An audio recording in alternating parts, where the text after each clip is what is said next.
தஞ்சாவூர் கோபுரம் தான் தலப்பாக கட்டிக்கொண்டு நடந்து வாரத போல் நம்ம ஐயா வாராரு.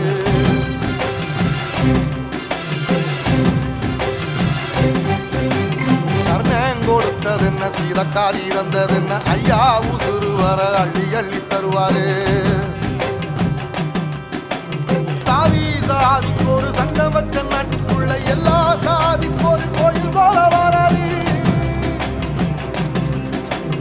இல்லை என்பதையே இல்லாம செஞ்சவர் தென்பாண்டி கேரளா தெருமேல வராது. எதிர வந்த கண்ணே அமைச்சதில்லை தமிழ பரம்பரைக்கு தன் மனம வராரு.